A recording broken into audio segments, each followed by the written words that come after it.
What's happening, everybody? Trey here, joined again by my dad Sean, and today on Reactions to the Classics we are up to the second part of our Beatles White Album review. If you'd like to check out part 1, we will have the link down in the description. We went through disc 1 there. We're going to go through disc 2 here. If you want to know some of the quick facts of the album, that is also going to be on part 1.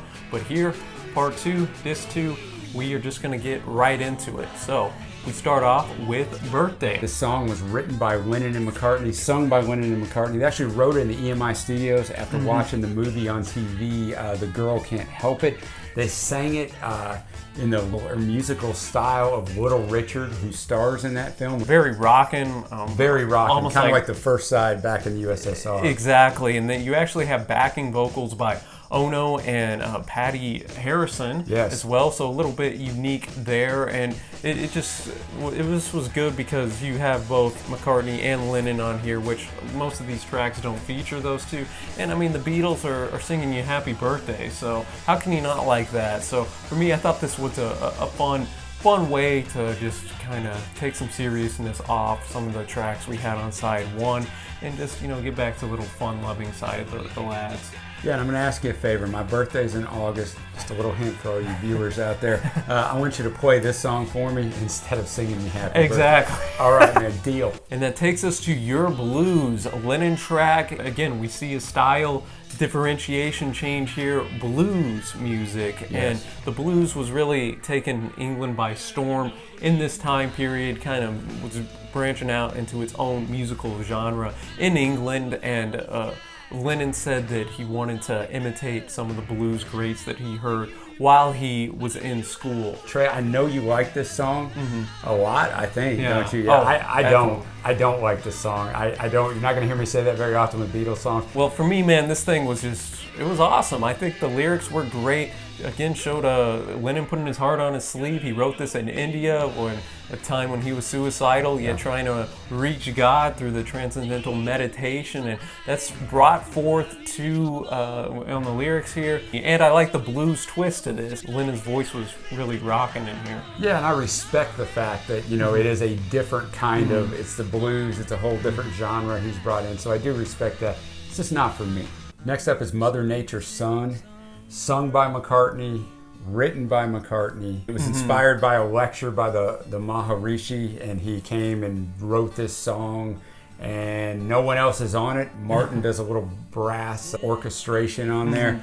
He actually did this song while the others were working on another song. For me, one of my least favorite songs on this album. I'm going to echo that, Sean. Pretty forgettable, maybe just because it's between so many, and it is just so light instrumentally that you just kind of forget about it a little. The lyrics don't have, there's not a lot of different lyrics in there, nothing that really sticks out to you as some of these other tracks do. So one of the weaker ones on here for me as well. Next up is Everybody's Got Something to Hide Except Me and My Monkey by Lennon. Many people believe that this is about heroin because slang for heroin at this time was monkey, and Lennon and Yoko were heavy, Trey, into heroin. And they said they did it to just escape all the pressures. The press was following them. It's obviously controversial. John leaves his wife for Yoko. So in the song, so to speak, she's almost his monkey because they're kind of hiding this for a little while when they wrote it. It's fine for me. I mean, Lennon could sing the phone book literally, and it's going to sound good to me. Not my favorite track of his on here, but it's okay. For me, I think this is some of the best guitar work on the guitar record. work is great. And so for that reason, it's one that sticks out to me for that reason. And again, a lot of energy and passion in John's voice here, and that just complements well with the way the guitar is really working. Next up, we got Sexy Sadie. This is another Lennon track, and this was written in response to a sexual advance that Mia Farrow said that the Maharishi made on her, and initially Lennon wanted to call this the Maharishi song, you know, just Maharishi, so Harrison talked him down from that. He did on the taxi on the way to the airport from from the retreat. He talked him down from it. The rest of the Beatles, as well as John's wife at that time, Cynthia, believed that this was made up by the person that told this to John, that the Maharishi never did this to Mia Farrow. It was just made up. But boy, John was having none of it from here on in. He was done with that guy. The lyrics really reflect that, because if you put in Sexy Sadie, just think of him as the Maharishi. You're the greatest of them all. You fooled everyone.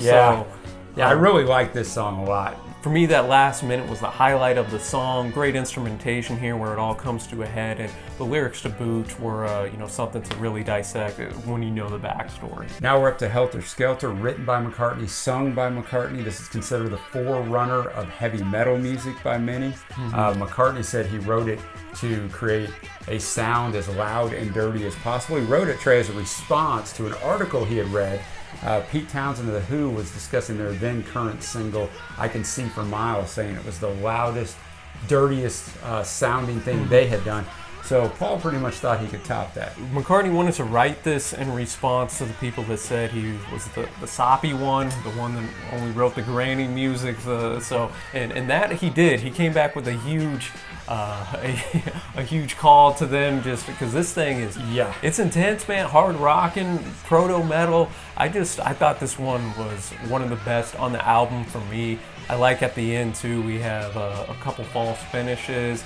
You could definitely tell where Zepp on their first couple albums took a little bit from that, and just the guitar work, and you got Ringo shouting, "I got blisters on me." Yeah, the very last thing, because they did 18 takes in a row, so when you hear this thing and you think about poor Ringo, who's used to, we're not really just totally getting after it, then all of a sudden you're over here. Yeah, great drumming performance. Tremendous to be able to step up to that level. Now we're up to the Harrison track, Long, Long, Long. It's his contribution to this side. It's the last song on this side. He wrote it, he sung it. He later on said it was to his God. It's not to a girl, but it opens up interpretation to a love song or a admiration to your deity, whoever that is. The you in the song, he says, is God. Yeah, and he wrote this whenever they recorded this. There was incense burning, very relaxed occasion. What you would think with the whole Indian vibe that he had. Exactly, and I think this was one of my favorites on site or on disc 2. I think Harrison really brought forth another tremendous effort. Oh, I agree, 100%. It was just a very sparse arrangement, very mellow type ambiance in this track. Good lyrics to make you think. A tremendous contribution. For me, it's my best track of side 3. Now we're up to the final side 4. First song is Revolution 1. Trey, there's 3 revolutions recorded. This one's kind of a slow bluesy kind of tempo thing with the guitar. Then you've got we'll get to it, Revolution 9 here in a little bit, and then you've got the single. You have an electric guitar that starts the song, shows some blues influence, and you have the shoo-wop, or some background there that shows the doo-wop influence. Yet again, just another genre that's on display on this album. And Lennon was inspired in 1968, obviously a tumultuous time, very politically charged. So that's where a lot of these lyrics come from. It's kind of showing that he's not quite sure that the side that wants to go and bring out the change, do they have a plan? Are they just going to be more destructive? So Lennon isn't quite sure what side he's on here, and that kind of made some of the radical left none too happy. Yeah, it's kind of the song that changed things a little bit for the Beatles. Paul especially didn't want to release this as a single. They ended up going with the hard rock version. It's kind of a compromise, but he didn't want to release it because they really done nothing, so to speak, political. They had a bunch of peace stuff, but only Taxman, and besides that, but this is really taking a stand. And what John said is he was sitting around in India and decided, this whole Vietnam thing, this whole civil rights, it's time we say something. So he wrote this song so he could say something. What you want to interpret what he's saying is up to you. I like it a lot. I think I might like this version better than the single version that was the B-side of Hey Jude. It's really good. It's got a great message. Like it, don't like it. It still has a great thoughtful message. That takes us to McCartney's Honey Pie. We had Wild Honey Pie on side 1. Now in side 4, we get the actual type of song, you know, written in the music hall style. Yet again, another genre coming in here. He's talking to his lover, who he refers to as Honey Pie. She's made it big in the U.S. Yeah, she's become a movie star. And he desires that she moves back to the UK with him.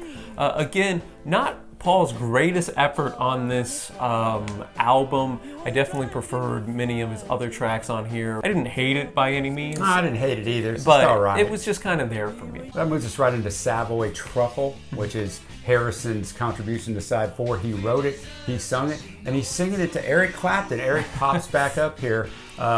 Eric had brought over to Ringo's house Macintosh's Good News chocolates. And they're the kind of chocolates where you open up the lid and it has the name of each chocolate, all these weird flavors. George just sings what's on the box. Clapton's teeth were rotting out. He went to the dentist, and that's why you hear it in the lyrics. They're going to have to pull all your teeth. They're going to do all this stuff. Because he said that he would watch Clapton eat chocolate and he would eat the entire box, not just one. So a really strange thing to inspire songwriting. Yeah. But I actually liked it. It sounds really good. Oh, for sure, because that brass instrumentation here Yes. really adds a nice edge to this song, and the way that Harrison delivers the SAVOY TRUFFLE. I thought this was, again, a great effort by Harrison here on a subject matter that you would never in a million years think to write on. But hey, he made it work, and it worked really well on this 4th side. Then we go to Cry Baby Cry. This has Lennon, and then McCartney's on here on a little coda or hidden track, Yes. which is been, you know, termed essentially "Can You Take Me Back." That was recorded in a jam sesh when McCartney was putting down "I Will." So that's honestly my favorite part of this track. Mine too. It's only 30 seconds, but it's just kind of more haunting and darker, which is opposite of what you think. Then Lennon's just lighter, cry, baby, cry, make your mother sigh. I just, again, like the way that Lennon delivered his vocals throughout this entire record, and especially on this track. Then we get to the highly controversial Revolution 9. This thing has spoken parts from everybody from Martin, Harrison, Ono, Lennon, and this essentially is, I mean, it is a song, but it really is a sound collage. There's over, 45 different sounds that are just... Yeah, it's over 8 minutes long. Yeah, just put into here. So this is the longest song that the Beatles ever put forth. It was influenced by the avant-garde style of Ono. Lennon was trying to paint a picture of a revolution using sound, so keep that in mind when you're listening to it. Lennon, Harrison, and Ono combined the unused coda from the album version of Revolution with numerous overdub vocals, speech, sound effects, short tape loops, musical performances. And McCartney was not present during this. He was off on vacation or taking a little break. When he came back and heard it, he begged John not to include this on the album, but John insisted on doing it. And I've got to say, guys, we are in album 9, the 10th album if you count Magical Mystery Tour that we have reviewed. This is my least favorite Beatles song of all time. You may love it. I think this is definitely one you're going to love. Or hey, I get what he's trying to do, trying to paint the sounds of a revolution. I can't stand this song. I just gotta say it, guys. It's all right. There's 30 songs on here. I know many Beatles fans can't stand this song, and I'm right there with you. And then others, like me, can appreciate Revolution. These 9. kids nowadays. Put your mind, okay, with the Revolution. Hear the baby crying. We're going forth. You just hear a lot of craziness. Then some gunshots start going in. It takes you on a spring of almost schizophrenia-like mindset. I think this was the perfect album. If any album was going to have it, it would have been the White Album, because we've had so many different sounds. Well, yeah. So put in the avant-garde from, if you're going to do an avant-garde Beatles song, it's got to be on the White Album.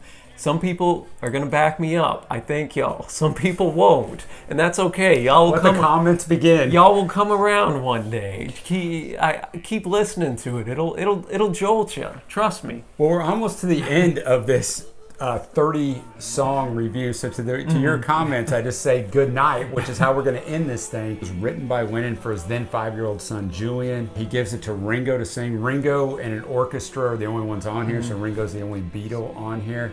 I thought this song was really good. Some people speculated John didn't want to sing it because he didn't want to be heard singing a lullaby, but I don't believe that to be the case. He didn't say that. He just said he wrote it. He wanted Ringo to sing it. And I thought it was an interesting move to have Ringo finish this 93 minute album out, but I thought it was a fantastic way to end the record, because it is just, we have completed this humongous, wide range of styles here. And good night. He almost whispers it, good night to everybody, everywhere, just to their fans out there from all different countries, styles, and backgrounds. We've completed this thing. You might have loved some of it, hated some of it, but hey, we put everything out here, all that we could, and good night. So I thought it was a fantastic way to end this record, and that'll take us to our favorite tracks. So Sean, what are some of your favorites? There's 30 songs on here, so to stand out, you gotta put in the work. So what do you got? While My Guitar Gently Weeps. Oh, yes. I mean, really, the Harrison tracks, Long was tremendous as well. I'm So Tired is awesome. Revolution. I'd put up in there Dear Prudence, Happiness is a Warm Gun. Yeah, no argument there. Bungalow Bill. Rocky Raccoon. Yes, I'm in on all those. Yer Blues, Sexy Sadie was pretty nice too. There's a bunch of good tracks. Yeah. There's 30 songs. There's a bunch of standouts. So that'll take us to our overall score of the record. It's tough on a double album with this much varying genres and different sides. There's 30 songs here, so it's a little bit, this is probably the toughest one that we've had to rate thus far, but what are you giving it, Sean? I wish I could rate it by sides. However, that's not how we do it. I know so many people in our previous albums that said, wait till you hear the White Album. I really like the White Album. I don't like it nearly as much as I like Revolver, which, as I've said before, is the best album I've ever heard. I don't like it as much as Peppers. I don't like it as much as Magical Mystery Tour. There's songs on it I like. There's not many songs I'll go back and go, man, that was a song that I got to listen to over and over. And on those other albums there are. So for that reason, there's 30 songs, so don't barbecue me in the comments unless you really want to. I'm going to give it a 9.0, which is still a tremendous rating, but on my Beatles scale, they're the greatest ever, and I don't even know who's number 2. So 9.0. For me, I think you made a great point there, Sean. Some of these tracks I'm not going to go back and listen to on their own, but I think the beauty of the White Album, for me personally, is how these songs were sequenced, arranged to where even some of the songs that I maybe wasn't as high on if I just heard them in a shuffled playlist, they work very well in the context of the White Album. I would agree with that. And I really appreciated that no two songs sounded the same. It kept you engaged all this time later, just for how it differentiated up the genres. And I respected the instrumentation as well as the experimentation that all the guys brought forth here. So for that reason, I wavered back and forth what I was going to give this. I'm going to settle in at a 9.5. And that might even tinker up to a 9.75 over time, just as an album as a whole, and just how everything works together for it. We'd really like to know what you all think of the White Album in the comments below. Where would you put it in the Beatles catalog? What were your favorite tracks? And as always, Sean, I know this was a monster. Thank you so much for all the research, especially for some of these songs. Very interesting to hear the backstories and what was going on and what led to it. Yeah, it's a pleasure as always. And guys, be sure to hit that big red subscribe button. We upload twice a week in a variety of genres, so you'll be sure to hit that so you don't miss out on any of our videos there. We really appreciate y'all. Happy listening, my friends, and we will see you next time.